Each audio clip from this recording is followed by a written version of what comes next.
सोलापुरात ट्रॅफिक पोलिसावर ब्लेडने हल्ला, तिघांवर गुन्हा दाखल। ट्रिपल सीट जाताना ट्रॅफिक पोलिसांनी थांबवण्याचा प्रयत्न केला असता उलट त्यांच्या अंगावर धावून जाऊन त्यांच्या शर्टाची कॉलर पकडून ब्लेडने हल्ला करून जखमी केल्याप्रकरणी तिघांवर शासकीय कामात अडथळा आणल्याप्रकरणी गुन्हा दाखल करण्यात आलाय। पोलीस कॉन्स्टेबल बालाजी लक्ष्मण भंडारवाडा, नेमणूक शहर वाहतूक शाखा उत्तर विभाग सोलापूर यांनी दिलेल्या फिर्यादीवरून संतोष संजय कांबळे वय वर्ष 39, मल्हारी सतीश काळे वय वर्ष 27, जय ग्लार चौक बुधवार पेठ व रोहित परमेश्वर कांबळे वय वर्ष 29, जय मल्हार चौक सोलापूर या तिघांविरुद्ध जनरल पोलीस ठाण्यात गुन्हा दाखल करण्यात आलाय।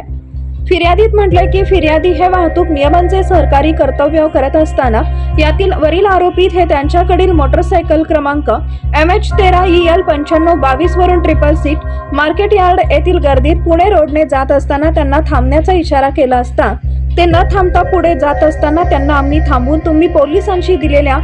आदेशाचं उल्लंघन का करत नाही अशी विचारणा केली।